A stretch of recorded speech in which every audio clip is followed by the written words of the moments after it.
Hi guys, this is Vikram Raya again with another episode of Limitless MD, and I'm really excited to answer some questions I've been getting from different members, from investors, from clients, from people following the blog, the posts, the websites, as well as the podcast. So here are the questions people are asking. Question number one, the 5 freedoms you talk about the most, what are they? Well, this 5 freedoms framework really came about for me in 2020 when I was trying to figure out where to take my life. I was in a place where I had a tremendous amount of opportunity, but I had a tremendous amount of stress. I was feeling spread out too thin. I didn't figure out what was the golden thread that really connected all of my life. And I realized what I was chasing was freedom. And so it was not just what we all consider freedom, like, hey, I want more free time or I just want more money. No, I wanted it all.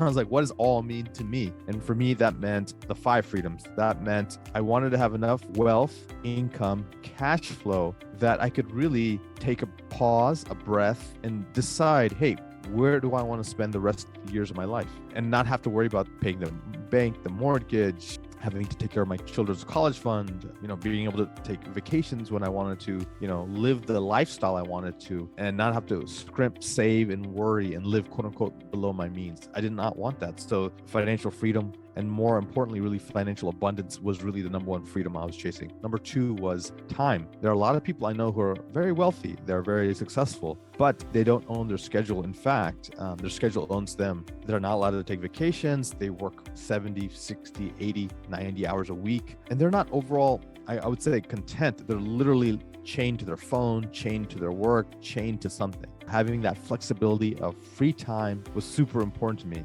And I really strove to acquire that. And that required many things, and we'll discuss that in a second. The last 3 freedoms, I don't know if I would call them secondary freedoms, but they're the ones that once the first 2 are met, you're more ready to approach those. And I would say number 3 would have to be health. More than health, a lot of people are quote unquote are healthy, or they're quote unquote not sick. But I think that's a low standard. And I don't want to live by low standards. I want to raise my standards consistently. I want to take it to the next level. So I thought, I'm not on medications. I'm doing quite well, but is that truly vibrant? Is that vitality? Is that superhuman? Is that optimization?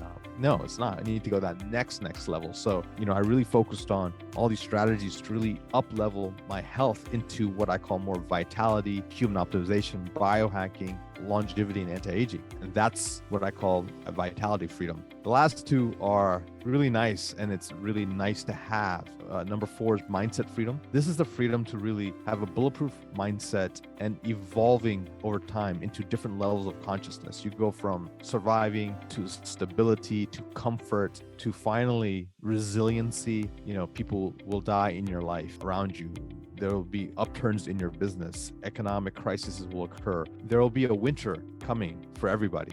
And you may be in winter right now. Can you not be in suffering though? Because suffering is optional. You may have downturns, storms in your life, but choosing to live in a beautiful state, a happy state, a resilient state is really a choice. And it's also a skill set that you have to put the reps in. And eventually moving beyond even a beautiful state to self-actualization, liberation, really feeling, at peace with the world, regardless of what's going on, and just feeling thankful of every day. I'm not there yet. That's where I want to be. So that's what I call mindset freedom. And the final one is literally having the world as your playground. The world is your oyster. You literally can live from anywhere and accomplish anything. This is having location or geographic freedom. So these are the 5 freedoms I chase, I strive for, and I feel like I've done a reasonable job at achieving some level of in all these 5 categories. The next one is, the question I've been asked is, your financial independence. What's my definition? The definition of financial independence is different than financial freedom, is different than financial abundance. But let's start with independence. I would say independence is you have enough money to cover your basic expenses. I think that's a really simple definition, and it may hold true for us. You can essentially cover your routine expenses. Nothing like if a trip comes along, some unexpected major expense, that's probably different. And you may have a storehouse of money for that. But your day-to-day routine expenses is covered through cash flow, and is preferably passive in nature, right? Where you potentially do not have to work for that cash flow and it's still covered. So that's financial independence. That's the definition. But again, I say, why strive for independence? Strive for wealth and truly abundance, where you can write a check to your favorite charity for $50K and not even sweat. You can help a family member in need, and a lot of times $10,000, $20,000, $30,000, $50,000 can truly be a game changer in someone else's life, and you want to have that capability to do that. I sort of joke nowadays, like I go, most problems nowadays can be solved by throwing $1,000 or less toward that problem. The things that really sort of frustrate us the most, if they could be solved by $1,000 or less, I mean, and you assume you have 10 or 20 of these problems a year, that's a reassuring feeling. So this is how I'm starting to think about things and also be proactive. And also don't make problems bigger than they are. Next question. This is a question about physicians. They say poor doctors, it's more of like a doctor mindset. There's a poverty mindset for physicians. And I say poverty, not in the truest sense of poverty, meaning you live below the poverty line. They have this scarcity mentality, and it allows them not to truly be wealthy. There's a quote saying most doctors don't have $1 million after a decade of working. Why is it so hard for these physicians? If you want to be very simplistic about it, it's choice. They didn't make the choice to be wealthy. You have to choose to be wealthy. You can be rich by winning the lottery, but you're not wealthy. You have to choose to be wealthy. So I made a choice. I was 33, so it's 2011, and I was finishing up my fellowship in cardiology, and I was like, this feeling came into me, and it was by the age of 40, if I'm still practicing medicine, something went terribly wrong. That was the exact phrase I said to myself, and I didn't know where it came from, but that's what I felt. I felt like, and I'm saying just be a doctor just because I feel like being a doctor is just one of the many identities I want to encompass. And so I knew that I was meant for more, for different things. I wanted to, utilize all my skill sets. And I felt being relegated to just one profession was maybe not the right choice just for me. And so when I made that decision, it literally unlocked a viewpoint, discipline, a hunger, sort of urgency in my life. And it made me take decisions that I wouldn't have otherwise taken. And in the end, I was able to retire at the age of 40 from cardiology because I had built up cash flow wealth from my real estate assets. I had learned several other skill sets beyond cardiology, including functional medicine, business, marketing, sales, thought leadership, how to run companies. All of this has led to where I am now. So I would say the number one reason why most doctors don't have $1 million after a decade of working is it wasn't their priority. It wasn't their intention. They didn't make a decision. And so if you don't make a decision, all paths can lead to your destination. The next question I've been asked is how important is mindset for financial discipline or financial freedom? I think mindset's everything. If you're given a large amount of wealth, such as people who inherit a large amount of wealth, they don't have the financial rigor, the wealth training to maintain that wealth, expand that wealth, and to grow and exponentially increase that wealth. You need to have that mindset. Abundance is really not a bank amount in your account. It's not how many cars you own, how many homes you own, what kind of watches you own. Abundance is really a mindset, and feeling abundant, doing abundant things, attracting abundance and wealth to you is really that mindset. And so cultivating that mindset, and it's really about certain principles of wealth. If you follow these principles, anyone on this earth can be wealthy. And what I encourage people to do is hang around wealthy people, abundant people, see how they talk, see how they feel, see what they do. And in reality, money is not money. Money is a currency, and currency, current, the word current is electricity, right? It's energy, it's flow. And a lot of people make money into something as like a rare, scarce item that needs to be hoarded. But in fact, it should be shared, it should be spread. And the more money flows and the more you have velocity of money, the more likely you'll accumulate it more.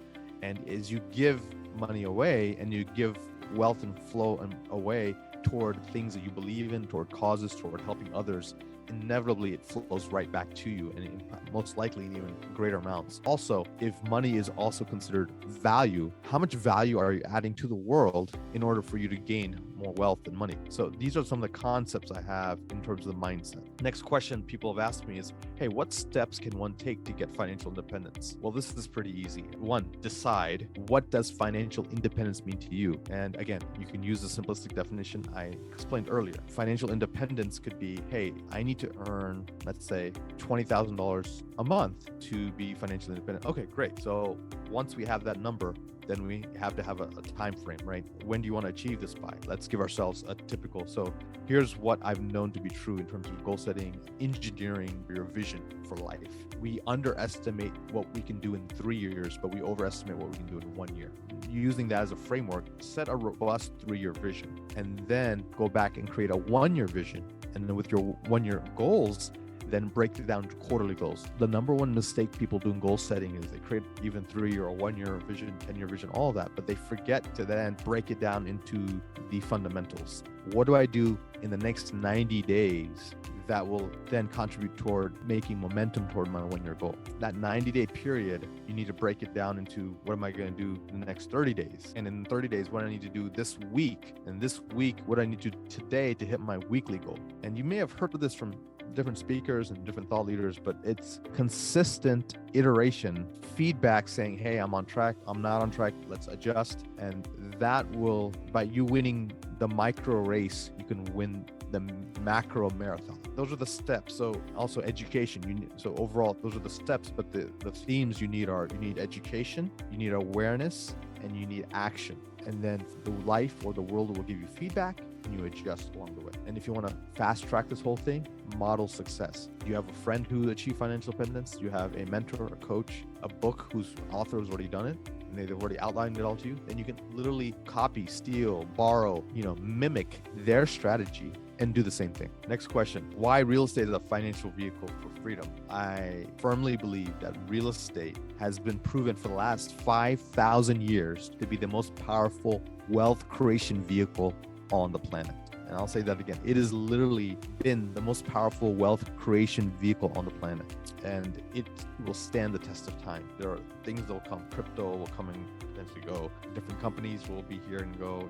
Everyone needs a place to live. Everyone needs a place to work and be. And land, especially as the population increases, will become more scarce. Owning land is very powerful. And the wealthy barons of times long ago knew that. The kings knew that. Everything was about acquiring more land. So now, not only do we acquire land, but we're acquiring buildings on those lands. Those buildings can serve a huge purpose. So that's sort of the historical reason why real estate helps create wealth. Next is LGS, leverage, growth, and scale. You can grow your patient base as a physician and increase your wealth. You can potentially make more widgets in a factory, and that can eventually scale to grow wealth. But the way that real estate's structured, you have an incredible amount of leverage. What that means to me is I can go to a bank and I can borrow money from friends or family or other resources. I can only put 20% down and buy something, and the 80% is leveraged. And so that allows me to buy a lot more with very little. And then if that goes up in value, then I get to take a piece of that upside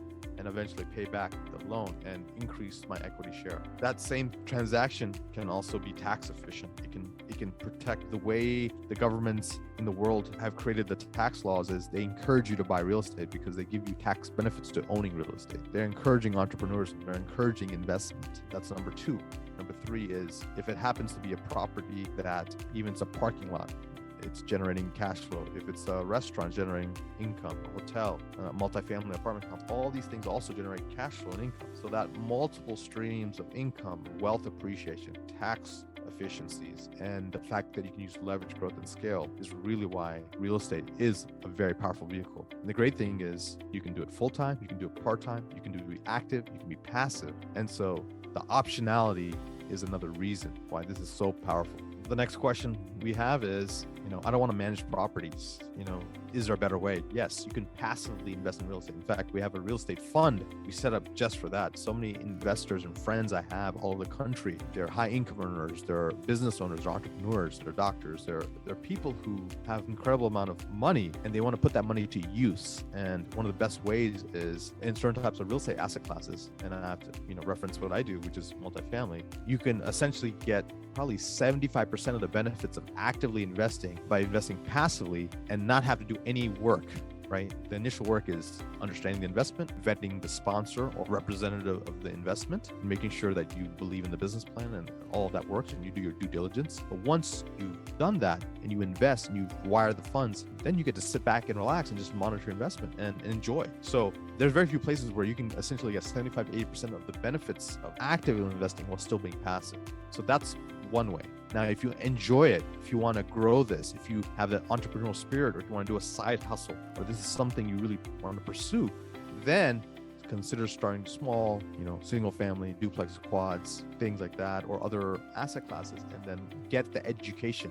Robert Kiyosaki says it's not the investment that's risky, it's the investor.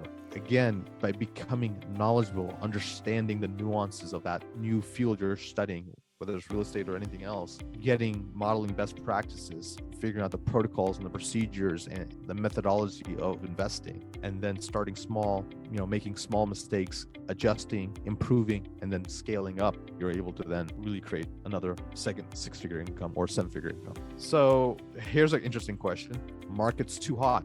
How do you mitigate this risk in the current market? We know economic cycles come and go. There are boom and bust cycles. There are growth and development cycles, and then there's sort of a consolidation, integration cycles. People call them their summers and springs of economic prosperity, and there are winters in economic prosperity.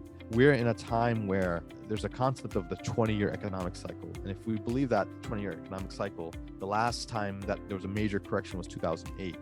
So 20 years from now would be 2028. That's when we expect more of a major correction. There may be a mid-cycle correction, which we sort of experienced with a little bit of COVID in 2020. And, there may be some coming forward, but based on what we're seeing, this is essentially a recovery of what happened a year and a half ago to 2 years ago, where there's a concern, there's a downturn in the economy, GDP dropped, we were recession/correction. Now we're coming out of it, and things are looking rosy and successful. However, we as investors have to be cognizant of the fact that there may be a bubble, there may be a correction, there may be something. And the way we approach investments now is we increase the number of deals we're looking at. So when I first started out, we looked at 50 deals and we put down offers on 5. Now we're looking at 2,000 deals to put offers on 8. We're doing a lot more due diligence. Our models have become a lot more sophisticated. As a cardiologist, I used to stress test patients. Now I stress test my investments. I stress test any different scenario that can be a downturn. We also anticipate some disturbances. And so interest rates will rise. We have most likely the Fed Reserve will interest rates 4 times over the next 12 months. And because of that, we will buy caps. If we buy any kind of floating rate, which is the predominant loan instrument most investors are using in the market right now, we buy a protectionary cap or a roof where it cannot go more than that in terms of the interest rate increase. You pay a little bit extra money for it, but it gives you a tremendous amount of peace of mind and stabilize your investment. Number 2, we always have at least 3 exit scenarios when we buy a property. Number 3, we don't bank on the appreciation. Our business plan is not built on appreciation, it's built on value add. So by doing value add, we do what we call forced appreciation. We're doing something to that asset. No matter what the economic cycle, it will increase in value because we're pumping in money, improving operations, improving interiors, improving exteriors, improving management skills, technology, green energy, increased tenant services, branding, marketing. All of that will raise the value of the property regardless. If we get the appreciation, that's just a bonus. In some markets, it's 20% appreciation. In Phoenix, for example, it's about 40% rent growth right now. It would be ludicrous to put that into your underwriting. We put in, we're used to putting in 3 to 4%. Maybe we're putting in 5% in some markets. That's what we do as our conservative underwriting. So that's what we're doing. The great thing about economic cycles and markets is, look, it just tells you if the market corrects when you're in the middle of your ownership, what that means is don't sell. Hold on to it until the economic climate becomes more favorable and it's time for you to unload the asset, right? You can always refinance the asset, give the investors their money back, and hold on to the asset. As long as it's cash flowing, safe, you are set. And of all the asset classes out there, I've chosen the most conservative asset class that has a ton of upside and limited downside, even in the worst economic cycles. There was only 2 years of stagnation during 2008 and 2009 for the multifamily asset class. And then in the correction of the COVID crisis, it literally was slowed down for 6 months. These are data points I used and try to predict what I can for the future. So we're coming up to time here, but I want to definitely answer 2 more questions I have from audiences and all the different platforms we're available on. The next thing is, hey, what's one next actionable step the audience can take? Let's come up with your wealth plan. Okay, so the wealth plan is composed of 3 components. 1, what's your number? Where do you want to be in the next 90 days, 12 months, and in 3 years? Figure that out. Number 2, what are the vehicles you want to use to achieve that wealth? Is it your primary career? Good, let's maximize that. If you own a clinic, let's maximize all the revenue of the clinic. Let's do all you can to where you're creating flexibility of time and increasing the value of whether it's a practice, whether it's yourself as a physician, whatever that is. Next, if you have interest in something else, then let's start exploring side hustles. If you're not interested in doing something else, then consider investing passively and just become a master of what you're doing, whether that you're being a physician, entrepreneur, a dentist, a doctor, whatever it is that you're doing as your main profession. Let's maximize your impact there and then invest very savvily and very sophisticated fashion in passive investments that will rapidly grow your wealth. And then next is to become very tax efficient. And then the final step really would be professional accountability. Do you have a financial wealth advisor? Do you have a real estate agent that's going to help you find your active investments? Do you have a couple of places where you're going to keep building wealth with your passive investments, whatever that is? And then continuous knowledge and education outside of your main field of expertise in order to make sure you understand the financial markets, financial knowledge, financial investing. And if you're going to be passive, diversify. If you're going to be active, specialize. How do you serve others and how can they find out more about you? Well, guys, I'm just trying to put myself out there more because I really care. I want to help. I want to empower entrepreneurs, physicians, doctors, people who are high income earners and who want to take their life to that next level.